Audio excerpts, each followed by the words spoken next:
painting. It was a sale which took me by complete surprise.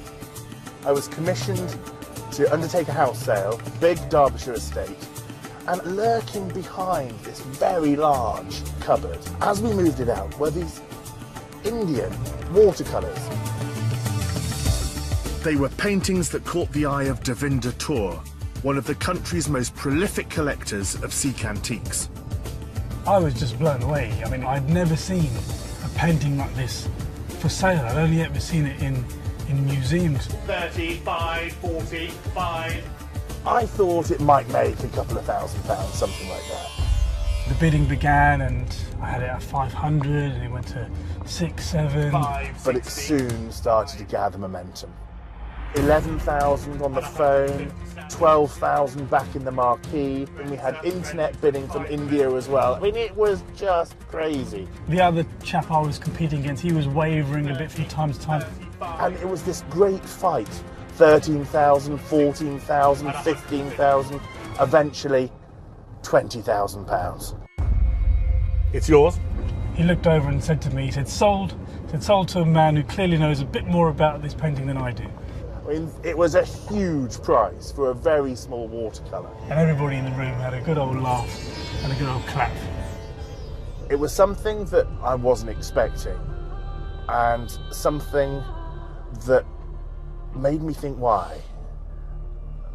It's not the sort of thing that happens every day. Ever since that auction, I've been intrigued to learn more about the painting and the history behind it. It's a fascinating tale of a lost empire, a Sikh kingdom which had at its heart one of the greatest treasure collections the world has ever seen. And in this film, I'm going to track down these forgotten wonders, from secret vaults to some of the greatest museum collections in the world. It's one of the most famous objects in the Victoria and Albert Museum.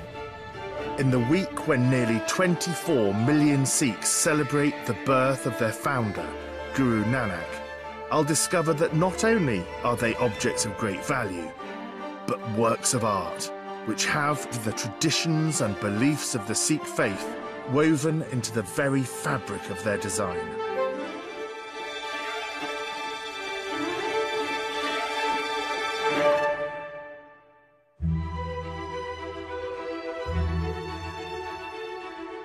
It's here in the British Library that my journey begins, with a fascinating but little-known document dating from the 19th century.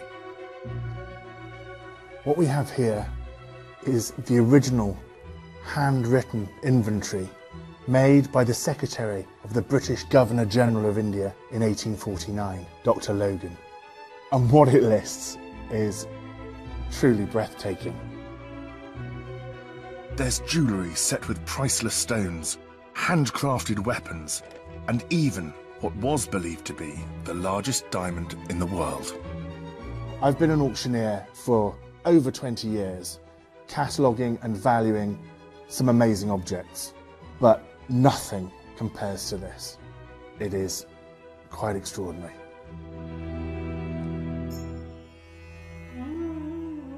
This incredible list gives us a glimpse into one of the greatest treasure collections in history. It was made at a time when the British had just conquered the Punjab in northern India. And Dr. Logan's task was to catalogue for sale every item in the personal treasury of the man who'd once been its ruler. His name was Maharaja Ranjit Singh, and he was one of the most charismatic and successful leaders in Sikh history, and creator of the greatest kingdom they'd ever known. His collection of treasures was not only vast, but so valuable that the money generated by its sale had an impact on the future fortunes of the entire British Empire.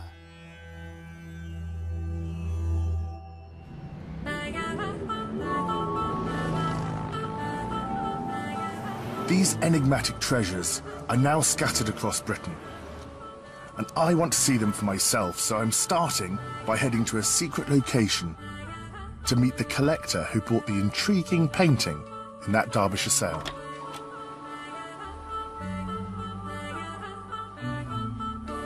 This is where I keep part of my collection. I've been collecting for about 18 years now, and I started off collecting just arms and armour, but I collect everything related to the Sikhs and the Punjab. Devinder is a British Sikh who passionately collects incredible objects, all from a very particular time in Sikh history. I love beautiful things, I love beautiful objects, and those objects that contain some history.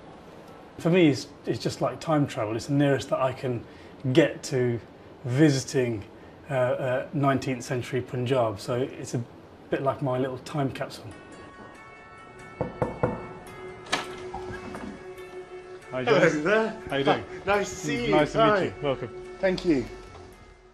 My goodness. Gosh, I don't know where to look. Well, I think I might know where to begin. Yeah, go. I've got a feeling you might like to see this first. I recognise that. Do you recognise it? I thought you might. Oh, how lovely. Gosh, you fought so hard for that. I did. Yeah, there was tough competition. There was. But here it is, so I'm very glad indeed. Would you like me to tell you a bit more about it? Yeah, please do. Well, see, this is a middle of the 19th century watercolour, and would have been painted by a local Punjabi artist but commissioned by the British just after the British take Punjab in 1849. And in this painting we see this group of Sikh warriors called the Akali, the Immortals, on their way travelling with all of their belongings. They've got these repairs on the scabbards of their swords, this emaciated horse, and this leader who's got gold quoits on his turban, and now all he has left is this pathetic twig for a switch. And they go down to the south of India to safeguard the traditions because they know that they're going to be lost if they stay in Punjab. They look defeated, don't they? That's right. The artist has really got the atmosphere Absolutely. of what's happening. Absolutely. Devinder's painting marks the end of a golden era in Sikh history, but he has another that reveals the beginning.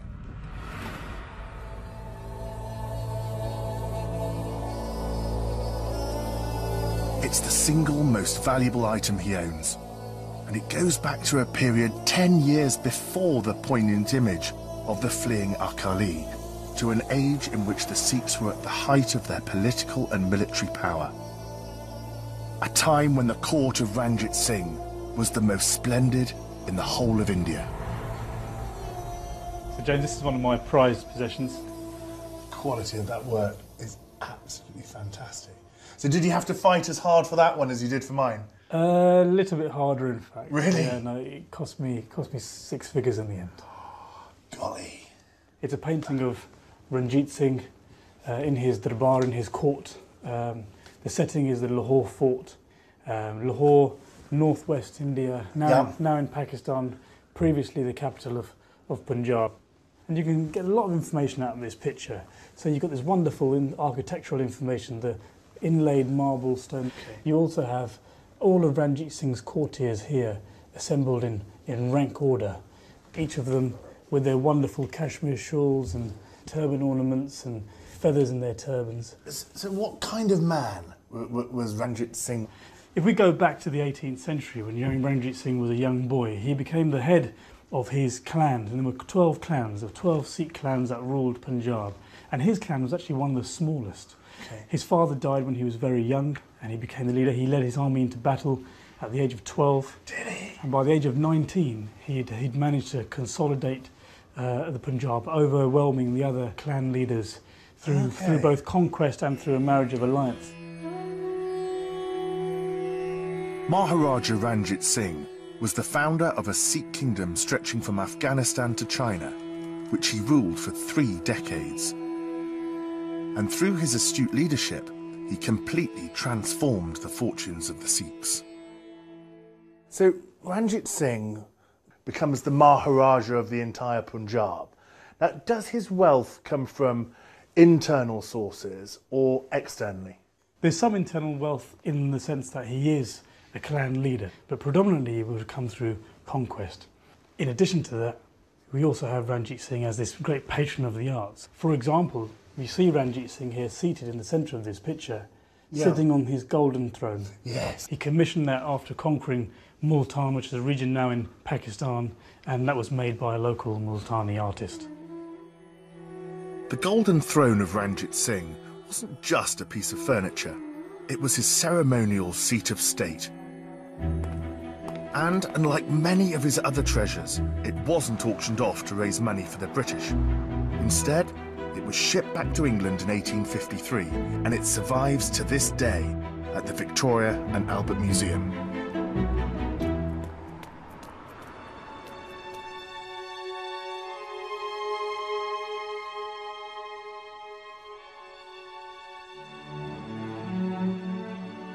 Fantastic, isn't it? It is, it is. It's one of the most famous and greatest treasures in the V&A. It was made for Ranjit Singh, probably made in Lahore, and it just says everything about the power of the man, of the empire, the importance of the Punjab at that time. It's very small, isn't it? It's very small, yes, but it's got tremendous presence, even though it's not a huge object. But he was actually rather a small man, and when visitors came from abroad and met him, they, without exception, were disappointed because they thought he looked like a little old mouse and was usually very, very plainly dressed. So to have something so opulent, it's certainly splendor, there to send a message to visitors, isn't it? It is, yes. But this throne wasn't just a status symbol. Ranjit Singh's choice of designer was a statement of the Sikh ideals which lay at the heart of his kingdom. It's recorded that it was made by a Muslim craftsman called Hafiz Muhammad Multani, and the fact that he was a Muslim just underlines the hybrid nature of the empire. It was a Sikh empire, but Sikhs were actually in a minority, so the Ranjit Singh was ruling an empire where Hindus were in a majority and there were more Muslims than Sikhs, and they were all equally able to rise to the top within the court hierarchy on merit, and that reflects almost certainly the teachings of the founder of Sikhism. Guru Nanak said there is no Hindu, there is no Muslim, meaning that everybody in religious terms was absolutely equal.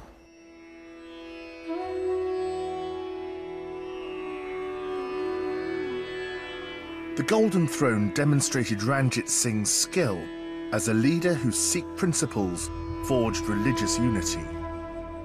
And it was also a work of such opulence that it could only have been created by a man for whom money was no object. Ranjit Singh was clearly a prolific patron of the arts, but that wasn't the only way in which he showed his wealth and his power.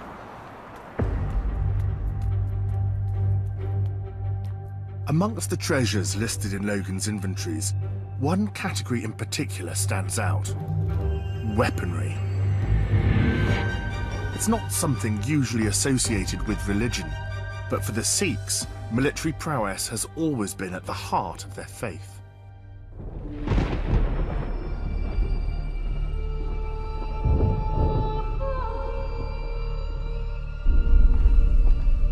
I've travelled to the Royal Armouries in Leeds to find out more.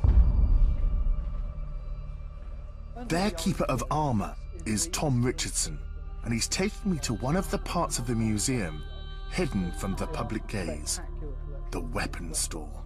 A vast room packed with arms from every age. Oh my goodness. So welcome to one of the treasure houses of arms and armour in the United Kingdom. It's one of our study collections, and we've got some of the pieces out here that actually come from the treasury of Ranjit Singh in Lahore.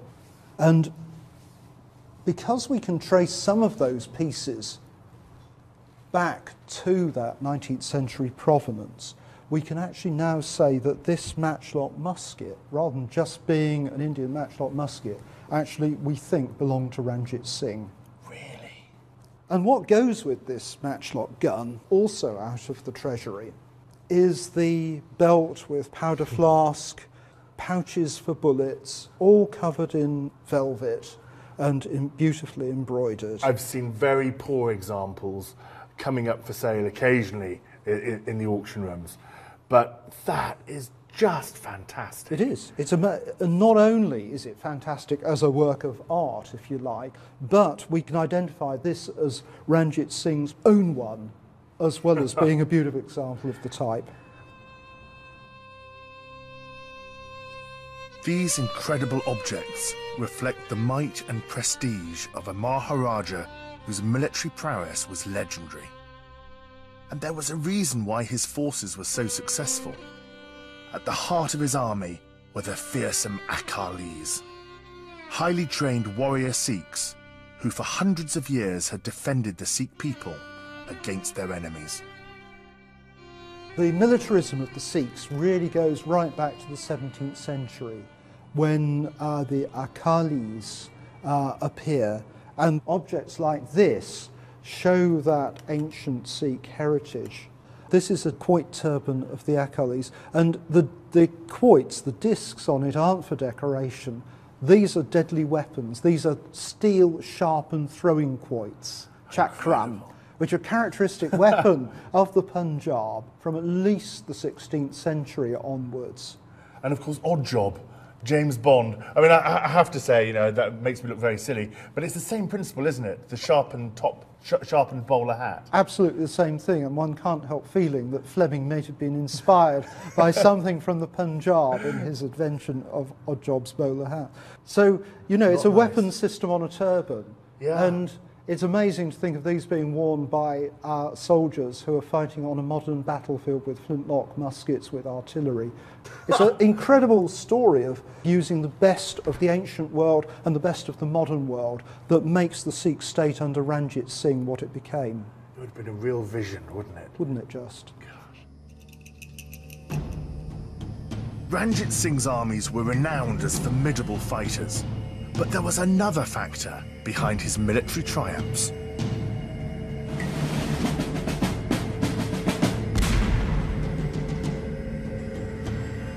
Here at the Royal Chelsea Hospital in London, there's a remnant of a Sikh artillery force that was the envy even of the British.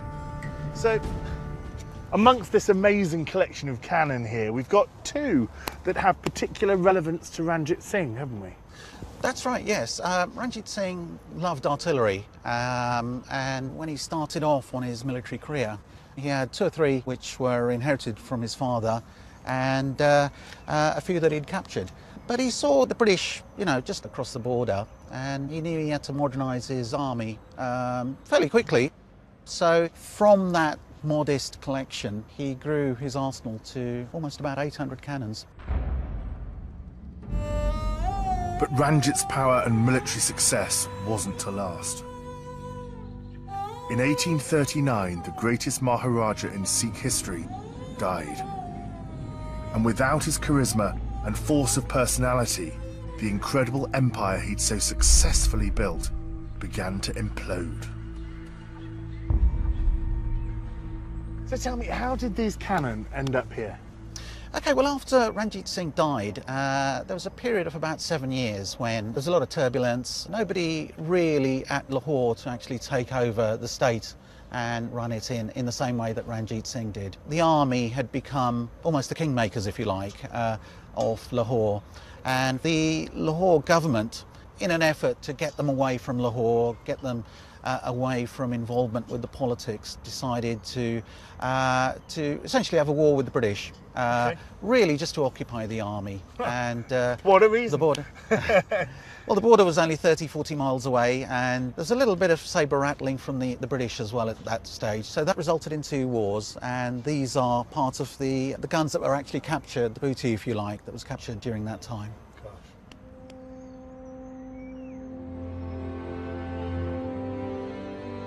In 1849, after 4 years of bloody battles that dominated the Punjab, the British were victorious. The Sikh kingdom Ranjit Singh had fought so hard to create was annexed, and Dr. Logan began his vast inventory of the Maharaja's treasures for sale to fund the British imperial machine. But amongst the riches Logan listed, there was one jewel that was never destined for the auction house. It was the legendary Koh-i-Noor diamond. Believed to be the largest in the world, and now set into one of the most important of all the British crown jewels. So valuable was it that the then Governor-General of India, Lord Dalhousie, gave it to Queen Victoria as a personal gift. Its fate, once in the hands of the British, summed up the attitude of the imperialists to those that they conquered. It also marked the end of the greatest Sikh kingdom of all time.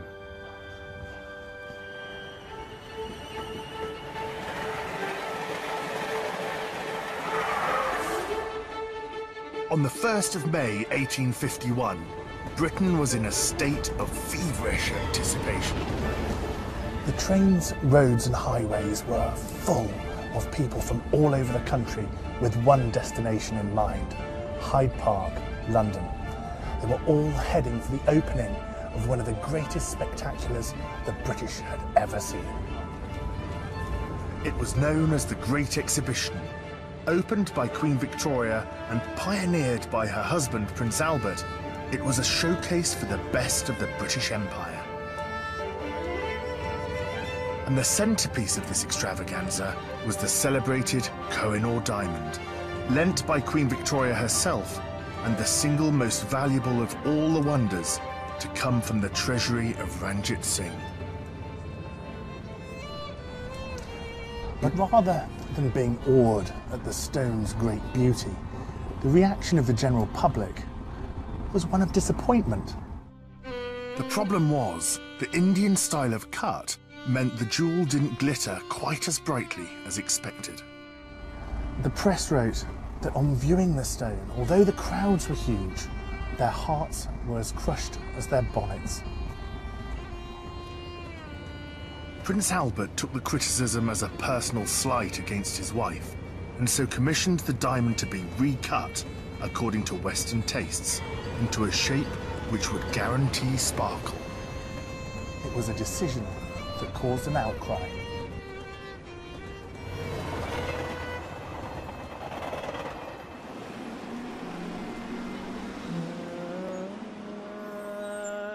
In 1852, the diamond faced its fate. Stonecutters were brought over from Amsterdam, and a steam engine set up in the Strand. But the cutting process proved to be anything but straightforward. The hardness of a facet of the diamond caused it to become so hot that it melted the pewter in which the stone was held, threatening the implosion of the diamond itself. It looked like disaster. The jewel did survive, but at a tragic cost. After 38 days and £8,000, 43% of this incredible stone was now nothing more than dust.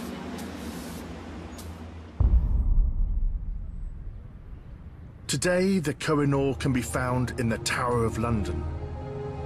It's now set into the crown of Queen Alexandra, worn by the Queen Mother and displayed on her coffin at her funeral. We asked royal permission to film the diamond, but sadly we were turned down due to its sanctity and ceremonial significance. Ironic, really, when you think Prince Albert almost destroyed it simply to make it more fashionable.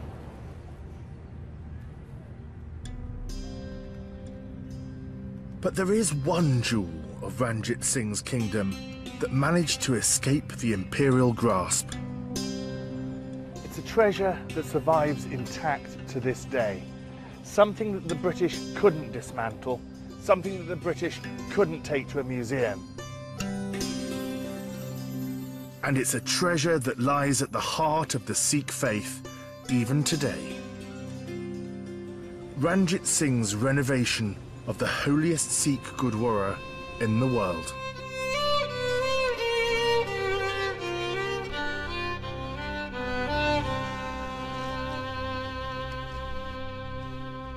Wow. Devinder has some of the earliest photos of the temple ever taken. These photographs were taken by an Italian photographer who's a naturalised Brit, Felice Beato, in the 1850s. I've sold photographs by him before, and they are just fantastic quality, aren't they? Yeah, these are the second earliest photographs ever taken of the Golden Temple. So they really do show the temple at its peak, and we understand from these images that in many ways that the temple is one of the sort of lasting legacies of Ranjit Singh, one of those real treasures, because Ranjit Singh showered patronage on the temple. He beautified that temple, covered it in gilt copper and gold. Just gives you an idea of how splendid it must have looked. So what was it like before he started his work? Prior to that, it would have just been a sort of sandstone or limestone structure, quite plain, dating back to the original building underneath dates back to 1765. So just a very plain stone colour. That's right.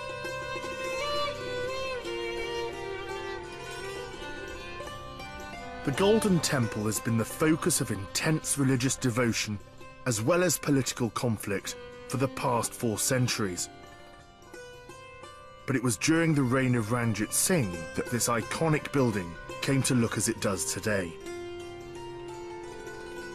Of all this Maharaja's incredible objects, this temple remains his lasting legacy.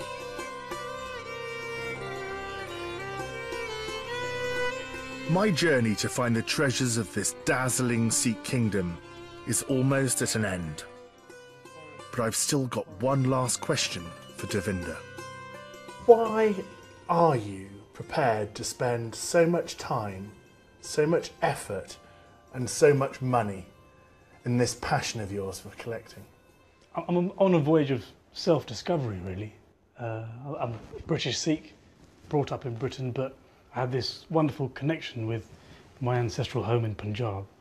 I want to learn about the old customs and traditions that essentially make me who I am.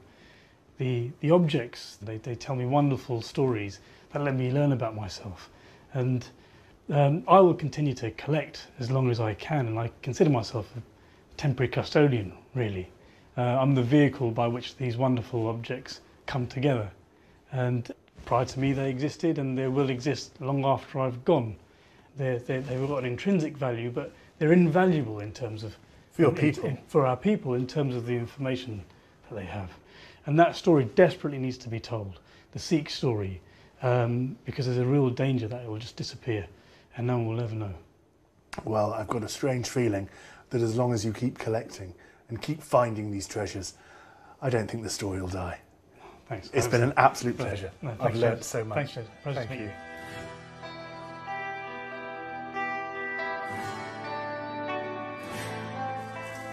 I can't really believe that the sale of a tiny watercolour 3 years ago would have taken me on such an amazing journey. I've been to some wonderful places, met some incredible people, but also seen some real treasures. But most of all, it's left me with an admiration of Ranjit Singh's Sikh kingdom and all that it stood for.